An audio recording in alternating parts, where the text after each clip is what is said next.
Hi, this is Rob from Explorer Travel, and I'm at the Dive 2009 show at the NEC with a couple of people from Emperor Divers.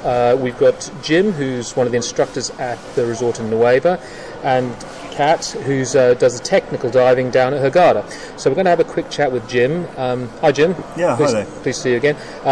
We're going to have a chat. I was down in Nuweiba a couple of months ago in June. I was quite impressed with it. But I just wondered if you could tell me a bit about the background of what Emperor's does there, what the attractions are for the resorter and the diver. Yeah, Emperor in Nuweiba, it's a lovely, peaceful, quiet place. It's based in the Hilton Hotel there. All the diving that we do is from the shore, so it's nice shore diving. And one of the bonuses there, especially for families and things that come to Nuweiba, is the fact that if one partner is going diving, they're still going to be back in resort by about 2:30 in the afternoon. So they're not out all day as you are sometimes if you're going out on the boat diving side of it. So they can get their 2 dives done and then still be back by 2 o'clock? Absolutely, they can get the 2 dives done and back by 2. The other bonus of Nuweiba is that it's the house reef there, which is straight off the beach out the front of the hotel. And it's a house reef that's incredibly popular with underwater photographers, simply because the amount of life on the reef itself.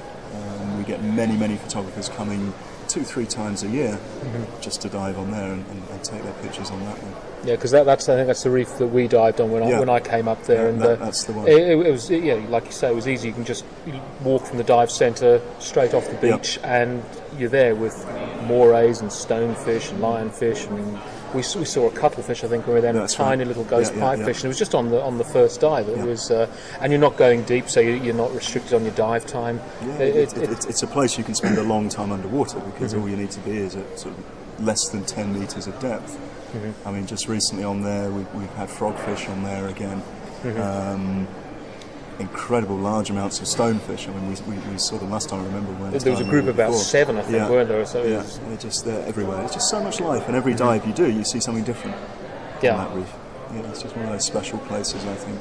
Yeah, and it's like you said, it's good for the family where one person dives, they can leave the family, and if they do the shore dives, I guess they can even come back and meet them for lunch before heading off. Absolutely. I mean, especially if we're local diving. I mean, we would go out in the morning. We'd be back at the dive centre at 11, so then they've got the whole sort of lunchtime with the family, and then back out again for a dive, perhaps on the house reef at 1:30, with the family sitting on the beach, watching them go in the water, waving them in, waving them back out again. Yeah, very nice. Because that pier that you've got there as well, at night time, you've got the lights on it, so you can actually go there and you can see I think when I was there were lionfish there at the surface, and you could see them just hunting. The lights on the pier. So even the non-divers can see a bit of marine life, can't they? It attracts everything, that pier, simply because of the lights at night. And lionfish, plenty of them. Yes, indeed. That's for sure. Now, so what are the excursions they do there? Because I've read somewhere. I mean, I was only there for a day, so I didn't get a chance to do everything. But you do go down to do Blue Hole at Dahab, and there's something where you can do with camels. Is it a camel treks? Can you just elaborate on that? We have a little sort of camel expedition, let's call it, where we meet the Bedouin with the camel, and you have like a 1 hour, approximately, camel trip along the coastal path down to a dive site called El Mazariq. Okay. The nice thing about that, after 1 hour on a camel, it's quite good to take the ride back in a jeep, which is what we did.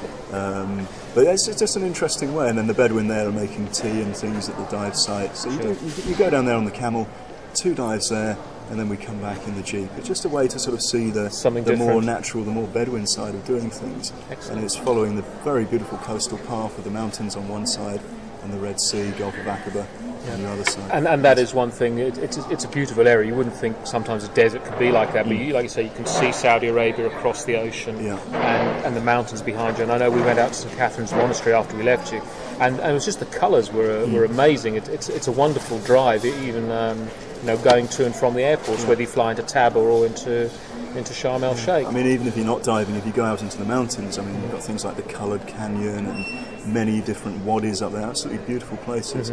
So it's a great place to come for divers and their families, non-divers. And you've got that tranquility, like you said. It's remote, but you're not that far from things, but it's a lovely, quiet place, isn't it? It certainly is. Perfect. Okay. Well, thanks very much for that, Jim. If you want to just have a bit more information about Nuweiba, you can check our website. It's Explorer Travel, and the website's www.redsea.explorertravel.co.uk. Okay. Thanks very much, Jim.